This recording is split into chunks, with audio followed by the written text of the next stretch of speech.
पर कांग्रेस ने सवाल खड़े किए हैं। झारखंड प्रदेश कांग्रेस के प्रवक्ता राकेश सिन्हा ने कहा कि बीजेपी के पुराने नेता बाबूलाल मरांडी को पचा नहीं पा रहे हैं, इसलिए बीजेपी में डाइजेस्ट कराने के लिए बाबूलाल मरांडी ये यात्रा कर रहे हैं।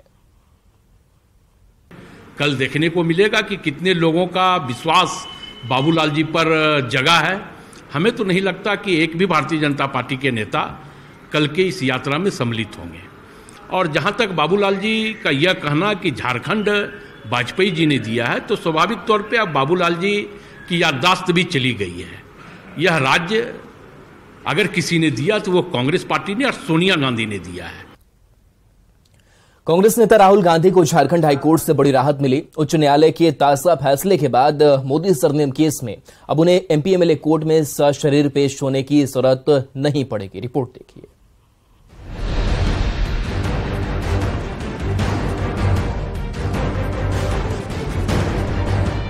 झारखंड हाईकोर्ट ने कांग्रेस सांसद राहुल गांधी को बड़ी राहत देते हुए उन्हें अदालत में व्यक्तिगत पेशी से छूट दे दी है। दोनों पक्षों की दलील सुनने के बाद उच्च न्यायालय ने ये फैसला सुनाया। हाईकोर्ट के आदेश के बाद अब राहुल गांधी सशरीर पेश होने की बजाय उनके वकील कोर्ट में दलील रख सकेंगे। ये मामला मोदी सरनेम को लेकर आपत्तिजनक टिप्पणी से जुड़ा है, जिसमें रांची के एमपीएमएलए कोर्ट ने पिछले दिनों उन्हें व्यक्तिगत रूप से पेश होने को कहा था। जो जिसको खारिज किया गया था एमएलए एमपी कोर्ट में, उसको आज चैलेंज किए थे हम लोग क्रिमिनल रीट में, और ये अदालत ने मेरी वो याचिका पढ़ के मेरे पिटीशन को अलाउ किया गया है with an undertaking which is provided in 205 statute itself.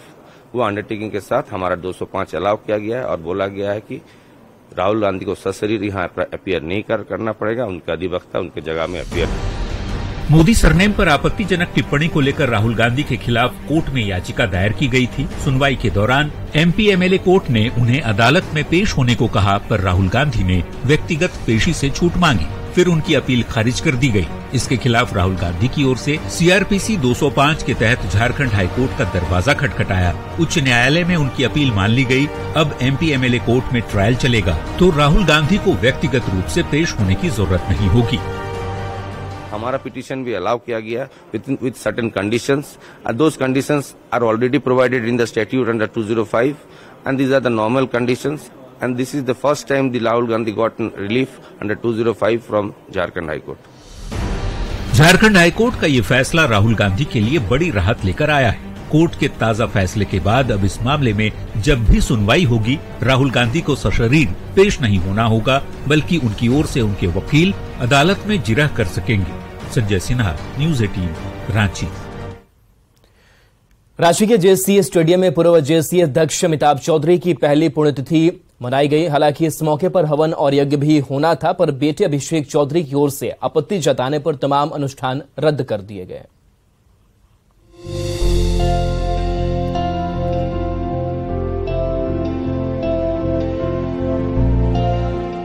JSCA cricket complex में पूर्व जेएससीए अध्यक्ष अमिताभ चौधरी की पहली पुण्यतिथि मनाई गई।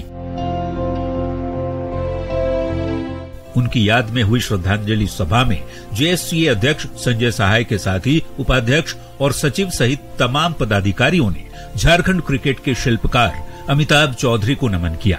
हालांकि जेएससीए की ओर से हवन और अनुष्ठान का कार्यक्रम भी तय था। इसके लिए बनारस से कई पंडित भी बुलाए गए थे, पर अमिताभ चौधरी के बेटे अभिषेक चौधरी की ओर से आपत्ति जताने पर उसे रद्द कर दिया गया।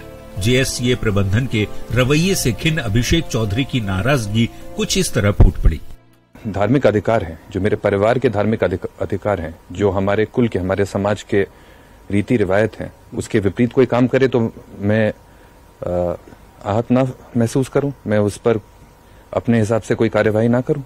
ना सिर्फ मुझे नहीं दी गई थी, लेकिन मेरे से इस बात को छुपा के रखने के लिए कोई प्रयास नहीं छोड़ा जाता। लोगों को संदेश भेजा जाता है कि हम आपको तो दे रहे हैं सर, लेकिन आप उनके बेटे को ना भेजिए। अमिताभ चौधरी के प्रयासों से रांची में जनवरी 2013 में जेएससीए क्रिकेट स्टेडियम बनकर तैयार हुआ था। तब से अब तक यहाँ कई घरेलू और अंतर्राष्ट्रीय मैच हुए। झारखंड क्रिकेट को नई पहचान दिलाने वाले पूर्व आईपीएस और क्रिकेट प्रशासक अमिताभ चौधरी का निधन पिछले साल 16 अगस्त को हो गया था। उनकी याद में जेएससीए ने 2 करोड़ रुपए की लागत से स्वर्ण जड़ित प्रतिमा लगाने का भी प्रस्ताव तैयार किया था। पर उनके बेटे अभिषेक चौधरी ने इसका भी विरोध किया है। 2 करोड़ की लागत पे एक सोने की मूर्ति बनाने का इन्होंने प्रपोजल लगभग फाइनलाइज कर दिया था। जब तक कि मेरे वकील ने एक इनको नोटिस नहीं जारी किया, वो उस पर जब प्रतिबंध लगा, उनको खुद ही विचार लगा कि हम कुछ गैर कानूनी चीज कर रहे हैं, तो उसके बाद ये नया इन्होंने कार्यक्रम कर दिया जो भी उससे भी ज्यादा गैर कानूनी था। क्योंकि ये तो सिर्फ ना मेरे संपदा, मेरे एक तरीके से इनहेरिटेंस के अगेंस्ट है, बट ये हिंदू धर्म के विपरीत है। ये तो बहुत बड़ी अन्याय होता है मेरे साथ। जेएससीए स्टेडियम के शिल्पकार अमिताभ चौधरी को गुजरे 1 साल हो गए। बीसीसीआई से लेकर जेएससीए में उनके योगदान को आज भी झारखंड ही नहीं पूरे देश में याद किया जाता है। पर उनकी पहली पुण्यतिथि पर उनके बेटे अभिषेक चौधरी और जेएससीए के आमने सामने आने से झारखंड के क्रिकेट प्रेमी बेहद हैरान नजर आ रहे हैं। संजय सिन्हा, न्यूज़ 18, रांची। रांची के जेएससीए स्टेडियम में पूर्व जेएससीए अध्यक्ष अमिताभ चौधरी की पहली पुण्यतिथि पर श्रद्धांजलि सभा की गई। इस मौके पर जेएससीए के तमाम पदाधिकारी और सदस्यों ने उन्हें भावभीनी श्रद्धांजलि अर्पित की। हालांकि अमिताभ चौधरी के बेटे अभिषेक चौधरी की आपत्ति पर सभी धार्मिक अनुष्ठान रद्द कर दिए गए। जेएससीए के सदस्य कुणाल साडंगी ने कहा कि सभी की भावनाओं को ध्यान में रखकर श्रद्धांजलि सभा की गई। उनसे बात की न्यूज़ 18 संवाददाता संजय सिन्हा ने। रांची के जेएससीए अंतर्राष्ट्रीय स्टेडियम में आज अमिताभ चौधरी की पहली पुण्यतिथि पर श्रद्धांजलि सभा का आयोजन किया जा रहा है और यहाँ पर जो तमाम लोग जो जेएससीए से जुड़े हैं, जो अधिकारी हैं, यहाँ पर आकर अमिताभ चौधरी को पुष्पांजलि दे रहे हैं। उनको लेकर जो भावनाएं हैं सभी सदस्यों में, उन्होंने झारखंड के क्रिकेट के लिए, देश के क्रिकेट के लिए जो योगदान दिया है, मैं नहीं समझता हूँ कि ऐसा कोई भी व्यक्ति इस देश में होगा जो आज अमिताभ जी के जाने का दुख जिसे ना हो। तो उस दुख को प्रकट किया है। सभी अपनी अपनी भावना को अपने तरीके से रखने के लिए स्वतंत्र है और अधिकार भी है।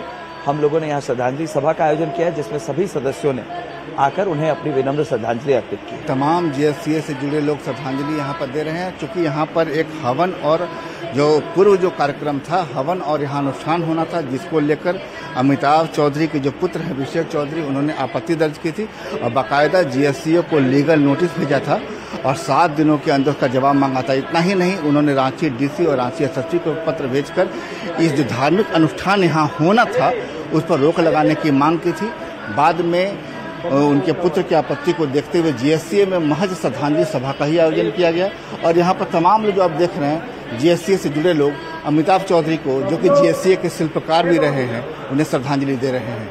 कैमरामैन संजीत तिवारी के साथ संजय कुमार सिन्हा, न्यूज़ 18, रांची। धनबाद के जोगता में भूधसान के कई घंटे गुजर गए।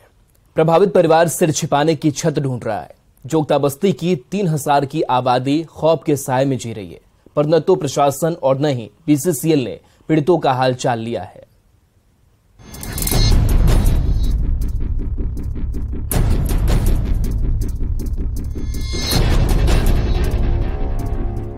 गड्ढे से रिसती जहरीली गैस, चारों ओर बिखरा आशियाने का मलबा और तंबू के नीचे गृहस्थी सजाते भूधसान प्रभावित।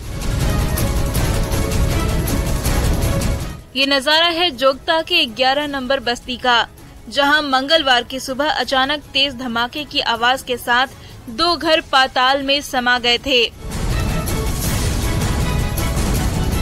हादसे में 2 बच्चे और 1 मजदूर भी घर के मलबे में दब गए थे।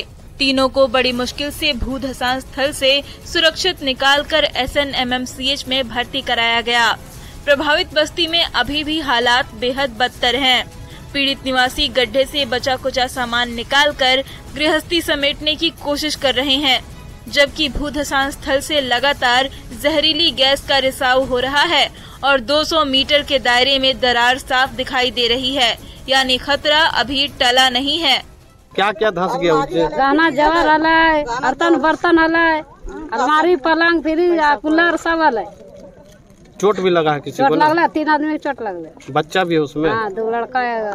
कौन लगता है आपका? हाँ, बेटा है। प्रबंधन बोलता है कि भाग जाओ, यहाँ से हट जाओ। मेरे तरफ से कोई प्रावधान नहीं। मुआवजा या कोई सुरक्षित पुनर्वास का कोई बात? कोई बात नहीं। अभी तक देख लिए 2 बजे रात के घटना है, अभी तक कोई प्रबंधन आया है? ये लोग प्रबंधन है का? साल 2017 में भी जुगता के 11 नंबर बस्ती में भूधसान हुआ था। उस समय भी कई घर मिट्टी में मिल गए थे। तब बीसीसीएल ने प्रभावित इलाके का सर्वे करके पीड़ितों को सुरक्षित बसाने का आश्वासन दिया था। उस घोषणा के आज 6 साल होने को हैं। एक बार फिर हुए भूधसान ने जोगता के 3000 निवासियों की जिंदगी खतरे में डाल दी है। गोफ्त, दरार और जहरीली गैस के रिसाव से कदम कदम पर खतरा है, पर बीसीसीएल पीड़ितों को राहत देने की बजाय झूठी घोषणाएं कर रहा है। जोगता बोलिए, कहीं भी बोलिए, उस दिन कुछ दिन पहले ईजे में भी हुआ है, तो उसमें जिस मोमेंट कोई भूधसान का ऐसा परिस्थिति आता है, हम लोग सर्वे भी करते हैं और चाहते हैं कि लोग उधर जो भी बैठे हैं वो सेफर जगह में चले जाए। उसके लिए हम लोग का जो भी प्रबंधन है, आरएनआर पॉलिसी जो भी है, वो भी हम लोग लागू करने के लिए तैयार है। जोगता के इस इलाके में 2 दिन पहले तक जिंदगी गुलजार हुआ करती थी, पर भूधसान ने पल भर में सब कुछ मिट्टी में मिला दिया और अपने आशियाने में खुशहाल जिंदगी जीने वाले ये बाशिंदे इस मलबे से तिनका तिनका जोड़ने को मजबूर हो गए। संजय गुप्ता, न्यूज़ 18, धनबाद। बोकारो में बकरियों में वायरल फीवर का प्रकोप बढ़ता जा रहा है। लगातार कई बकरियां बीमार पड़ रही हैं। ऐसे में बोकारो के वेटनरी अस्पताल में 40 में गांव से बड़ी संख्या में किसान बीमार बकरियों का इलाज कराने पहुंच रहे हैं। किसानों का कहना है कि वायरल फीवर की शिकार बकरियों ने खाना पीना छोड़ दिया है। यही नहीं, एक बकरी से दूसरी बकरी में भी संक्रमण फैलता जा रहा है। वेटनरी अस्पताल के चिकित्सकों का कहना है कि वायरल फीवर का इलाज 3 दिन तक चलता है। इसके लिए बीमार बकरियों को एंटीबायोटिक और विटामिन का इंजेक्शन भी दिया जाता है। 5-6 दिन हो गया है, आज 3 दिन इसका लाए यहाँ पर। अभी ठीक है, बुखार घटा है। हाँ, अभी तो सुई दिलाए हैं अभी आपका विटामिन का, और वही बुखार तो मीटर से उनका चेक किया गया ना। बुखार हुआ है कितने दिन से? बस कल से हुआ। कैसे पता चले? वो उनका जो मुख है उससे, उसके बाद इनका शरीर का जो हिट है, खाने के तरीके से, जो खाना जैसे पहले खाते थे उस तरह से नहीं खा रहे हैं। इसमें पीपीआर बीमारी के नाम से जाना जाता है। इसमें खांसी, सर्दी, नाक से पानी नहीं आता है ना, बुखार 104-5-6 डिग्री तक बुखार आता है। इसमें 3 दिन ट्रीटमेंट किया जाता है ना, तो उसके बाद जाकर कहीं कंट्रोल में आता है। ये बीमारी संक्रमण बीमारी है, ठीक है, छुआछूत बीमारी है। बाहर से जो आता है ना, वो बीमारी ले आता है और सब बकरी को फैला देता है। गढ़वा की अदालत ने पूर्व बीजेपी विधायक स्वतंत्र नाथ तिवारी को मानहानि केस में जमानत दे दी है। इस मामले में वो अदालत में सशरीर हाजिर हुए। दरअसल पूर्व विधायक स्वतंत्र नाथ तिवारी ने पेयजल मंत्री मिथिलेश ठाकुर और उनके भाई पर कई गंभीर आरोप लगाए थे। इसके खिलाफ मंत्री मिथिलेश ठाकुर ने गढ़वा कोर्ट में उनके खिलाफ मानहानि का केस किया था। इसी मामले में स्वतंत्र नाथ तिवारी अदालत में हाजिर हुए। जा करके न्यायालय में कह दिए कि सत्येंद्र तिवारी मेरा मानहानि कर दिए। कैसे? हम बिल्कुल बालू नहीं चोरा रहे हैं, हम बालू नहीं चोरा रहे हैं, फिर भी हमको बालू चोर कह दिए। हम टेंडर पटक के नहीं लूटते हैं, फिर भी कह दिए कि टेंडर मैनेज कर रहे हैं। इसी को मानहानि कहते हैं और कोई विशेष बात नहीं है। और आइए एक नजर इस वक्त की हेडलाइंस पर।